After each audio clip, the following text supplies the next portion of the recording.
comment va-t-il? Ah mais bien, Ah, super, j'espère que tu as passé un bon week-end. très bien, on va se dépêcher parce que je sais que tu es super pressé en plus. En tout cas, bienvenue chez les Tontons Crypto. Ravi de vous retrouver. Julien pour les fondamentaux. Et Alex, côté technique, donc merci à tous d'être là, de nous supporter, de Les- nous mettre un petit commentaire, un petit pouce Super. bleu, etc. Et n'oubliez pas les abonnements, abonnez-vous, nous ça nous aide à être mieux référencés. Référencés, tout à fait. Et vous ne raterez Rien. Ah mais c'est bon, t'es au Ouais, taquet. ouais, Allez, t'es au on est au taquet. taquet, on est au Bon, taquet. ben, on enchaîne, qu'est-ce qu'on voit?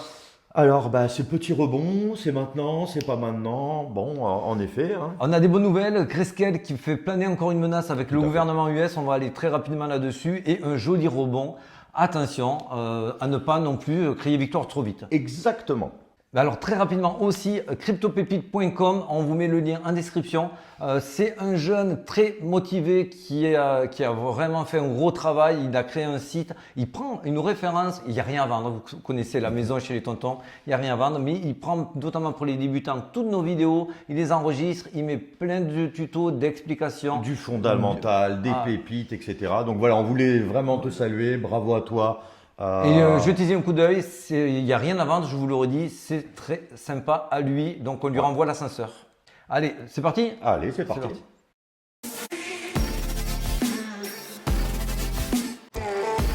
Bon, très bien, on va y passer. Bon, on a vu, il y a un beau rebond du Il y a Bitcoin. un beau rebond. Quand vous voyez des belles pastilles vertes comme ça, on est tous On contents est très, généralement. très heureux, rien à Voilà. signaler. Next.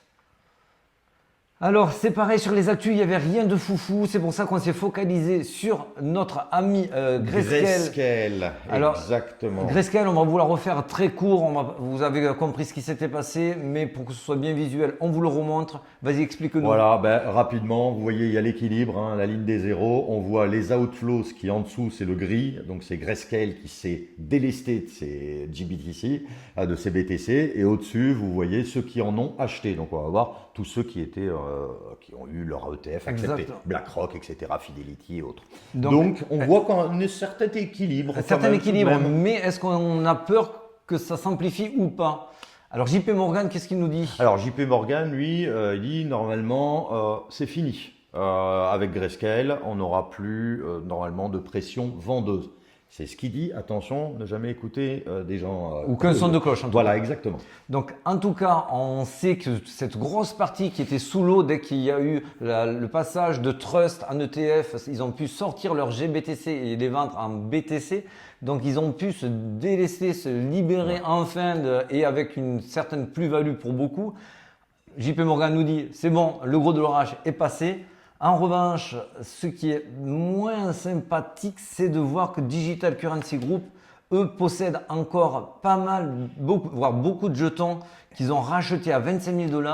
Et c'est cette manne-là qui me fait un petit peu peur. Ouais, parce qui que laisse planer un peu le doute. C'est pour ça qu'on a dit menace fantôme. On ne sait pas si ça va avoir de l'impact ou pas. Par contre, en tout cas, ils vont à un moment se délester. Se délester forcément. parce qu'en fait, ils les ont achetés à 25 000, c'est GBTC. Il faut savoir que le Digital Currency Group appartient à Grayscale et qu'ils doivent de l'argent aux frères Winklevoss, Genesis. On se doute qu'au moment où il faudra qu'ils passent à la caisse, eh bien, ils se délaissent quand même un petit peu de leur Bitcoin et ils en ont beaucoup. Voilà, ils en ont beaucoup, donc c'est toujours, ça laisse planer le doute. Alors heureusement, il y a des gens aussi pour acheter, des ETF, des grands groupes, mais voilà, il faut toujours avoir ça à l'esprit. Exactement, et en plus, on se doute quand même qu'ils vont essayer de le vendre OTC. OTC over the counter, donc toujours un peu main à la main, Du gré à gré, du gré à gré. pour ne pas impacter le prix du marché, mais on est sûr de rien. C'est pour ça qu'on vous met un petit post-it derrière l'oreille, mais on n'agite pas non plus la grande faucille. Hein. Donc restons tranquilles. Pareil pour la mauvaise nouvelle, les petites mauvaises nouvelles, c'est notre fameux gouvernement US qui commence à... Voilà, qui va commencer peut-être à se débaguer, à se délester de ces bitcoins qu'ils avaient récupérés sur Silk Road, ce site du Darknet. Donc là, grosso modo, ils ont annoncé que on va commencer, on va y aller un petit peu. Ils y vont là, le 8 janvier, ils ont annoncé que 2800 bitcoins seraient vendus. Alors attention, c'est beaucoup, mais à la fois quand on voit ce qui a été vendu le 11 janvier avec les ETF, on sait que c'est absorbable par le marché. Oui, ça ne fera pas du bien, mais ça ne va pas le faire dévisser. Donc ces deux news là qu'on vous dit, bon, ça reste une petite menace. Tout à fait. C'est pour vous expliquer que ça n'ira pas to the moon sans qu'il n'y ait quand même pas des petits, des low kicks. Là, Voilà, tu sais, là, exactement. bam. Oui, oui, oui, de toute façon, ça ne monte jamais tout droit et ça baisse jamais tout droit. Mais c'est toujours des petites informations à garder en C'est tête. pour freiner l'euphorie et on va vous expliquer aussi que donc ils s'apprêtent à en vendre d'autres après ces 2800. Mais rassurez-vous, dans tout le marché haussier, il y a toujours des gens qui achètent et des gens qui vendent, Exactement. que ce soit le gouvernement US ou d'autres. Donc on vous le dit pour information, pour pas non plus faire trop dans l'euphorie. Et on va parler maintenant du Bitcoin. Allez, c'est parti. Allez, c'est parti. Alors rapidement, on revient sur ce graphe que vous avez vu depuis très longtemps sur iBlock Capital où on vous avait identifié une zone forte d'achat des whales qui avaient acheté depuis des semaines pour commencer à vendre. Leur pic, c'était le 7 janvier. Le cours a continué à augmenter, mais eux, ils n'ont fait que vendre. Et qui c'est qui a acheté?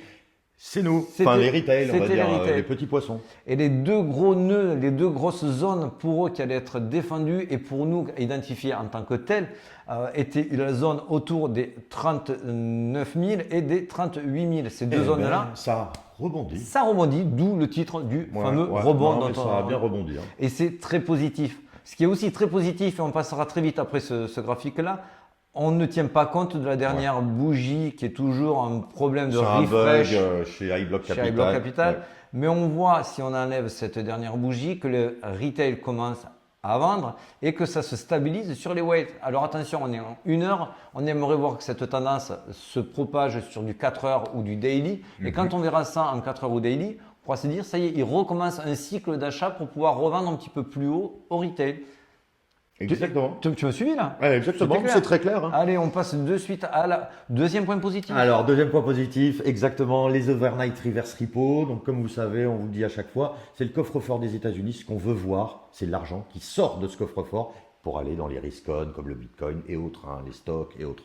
Donc, ce qu'on voit, c'est que depuis un an, ça baisse. Ça ne fait que baisser, baisser. Voilà, donc vous vous rappelez cette zone-là, pour nous, on la maudissait. On voulait vite rentrer dans cette décrue.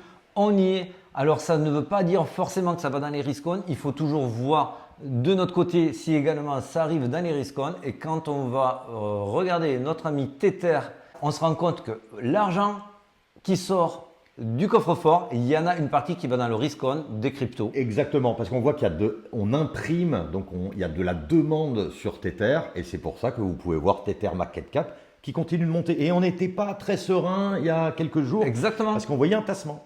Vous voyez, la semaine dernière, on vous avait dit ce tassement nous fait peur. C'était quelque chose qu'on ne voulait absolument pas voir dégringoler. Donc c'était absolument ça qui me faisait peur. On l'a pas, on a quand même eu une rupture à la hausse, tant mieux. Et on voit que ça imprime direct et on le retrouve. Ouais, tu vois là le point bas ici. Voilà, et tout de suite, quand il y a eu l'impression, ça a été avalé. On a le même escalier, bim, au-dessus avec l'impression de Tether. Pour les novices, quand on va acheter de la crypto, il vous faut de la monnaie correspondante pour pouvoir acheter de la crypto. Exactement. On appelle ça du stablecoin. Majoritairement, c'est l'USDT, hein, principalement, c'est le plus connu. Hein, après, il y en a plein d'autres. USDT, Tether, si vous êtes vraiment nouveau. Hein. Oui. Et effectivement, cet argent-là, quand il rentre, on le voit rentrer dans le total crypto market cap. Alors, ça c'est simple, hein, Bitcoin, Ether et puis tout le reste. Toutes vos cryptos sont comprises là-dedans. Donc, ça permet de donner une bonne, on va dire, photo du marché. Exactement. Actuel. Allez, on enchaîne.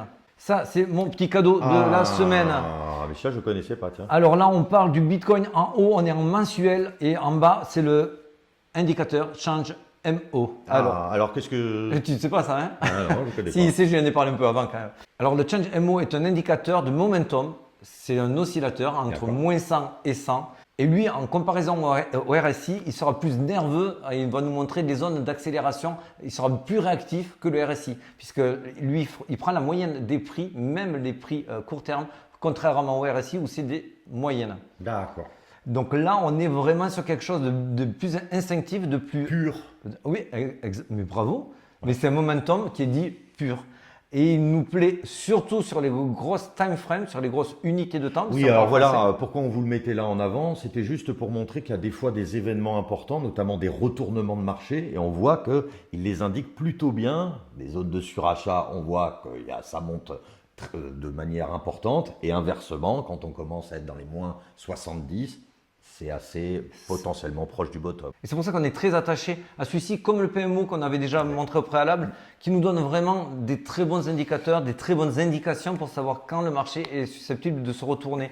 En blanc, c'est les zones qui sont entourées, qui sont les hyper bulls. La zone hyper bull, vous avez le bull run et vous avez après la phase exponentielle qu'on appelle la phase hyper bull. Là, on n'y est pas du tout encore. Donc, ça veut dire que tout ce qu'on a eu jusqu'à présent, c'est des cacahuètes.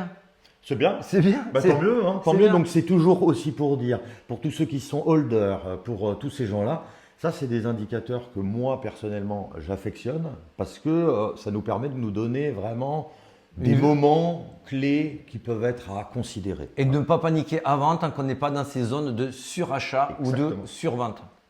Allez, on enchaîne. Là, on est sur. On a commencé la vidéo, on était quasiment à 1000 de moins. Bon, alors désolé, mais on aime plutôt que ce soit dans ce sens-là quand on enregistre que dans l'autre sens. Et on voulait vous présenter le fameux hammer qui est une pattern très très bullish. Très très très bullish parce que grosso modo, elle s'est fait, c'est une bougie qui potentiellement était baissière, qui s'est fait ravaler sur elle-même et qui devient verte. Ça s'appelle un hammer, donc ça amène de la force. De la force. En général, c'est suivi très souvent de 2 bougies vertes. Alors attention, là, je vous ai mis un range potentiel. Je vous le déplace même parce qu'avec ces 2 bougies vertes, ça va monter. On l'espère en tout cas. Donc là, je vous ai mis un range. Il est descendant. Attention, il peut être totalement latéral, voire montant. C'est juste pour vous indiquer qu'on va quand même, pour nous, rester un petit peu froid. Oui, il va y avoir un petit peu de hausse et d'euphorie. Est-ce qu'on va recasser les 49 000 ? Pour moi, il va encore manquer un petit peu de puissance. Je pense qu'on va laisser remonter le cours pour pouvoir encore laisser des personnes se délester et on va être dans un petit range. Voilà, c'est rien de dramatique en soi. Ce qui est essentiel pour nous de savoir, c'est que on est dans une phase où on a repris de la force face aux boules avec cette zone de rebond qui a été formidable. Je n'y croyais pas autant personnellement, je vais être honnête. Ça nous amène sur de l'intraday. Voilà, donc. Bon, voilà, en fait, on avait tracé ça tout à l'heure en disant, ça c'est vraiment. C'était très optimiste. C'était très optimiste. Voilà. On s'est dit, on voit un M dans un W. Dans un W. C'est très très très boule. Voilà. Eh ben voilà. Ceux qui me suivent sur Telegram, vous savez que ça fait partie de ma pattern, de ma charte favorite. Un M, comme vous le voyez ici, qui est coincé dans un grand W. Voilà, toujours la deuxième jambe du W doit être égale ou plus haute que la première jambe du W. Eh ben regarde, hein, tu t'es pas trompé parce que là c'est des belles bougies. Exactement, et très sincèrement, vous le voyez à notre horaire, on ne pensait pas que ça allait être Ouais, aussi voilà, tôt et aussi prononcé. Bon, ben voilà, c'est comme ça. Allez, c'est cadeau. Et on finit vite fait par ce Oui, qui alors nous attend. voilà, juste pour finir, très simplement, mercredi, il y a la première réunion de la Fed de l'année. Donc le 31, oui, si, c'est le 31, c'est mercredi. Et alors, pour faire court, vous n'avez rien à attendre, ça sera flat, on est sur un plateau. Pourquoi ? Parce qu'on voit qu'il y a 98% à peu près du consensus de tous les investisseurs qui disent bon, on s'attend à rien. Mais c'est pas ça qui nous intéresse. Ce qui nous intéresse, c'est plutôt la suite. Donc là, vous avez compris, il va rien se passer. Voilà, limite, il y aura un petit peu de volatilité parce qu'il va dire ah oui ou non, Voilà, ou chaud ou voilà, froid. exactement. Donc, vous l'avez compris, pour le 31 janvier, c'est 98% des investisseurs pensent que ça ne bougera pas. C'est la ligne du haut. La ligne du dessous, c'est la prochaine annonce de. Voilà, c'est du 20 mars. Et là, elle est vraiment capitale à regarder parce que comme tu montrais, quand on voit le bleu, voilà, on voit 50% des gens qui pensent qu'on restera à peu près pareil. Et d'autres, 50% qui pensent, ça y est, on baisse. On baisse. Si on baisse, ça veut dire que le dollar étant moins attractif, ça va donner un envol aussi côté Bitcoin.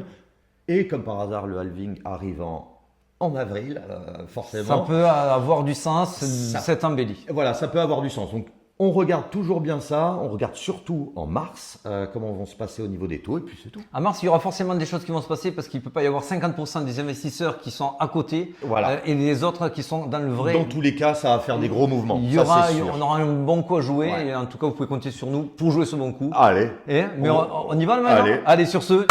Allez, Ciao, salut ciao. les gars, bye. Allez, à très vite et on vous rejoint sur Telegram. Merde.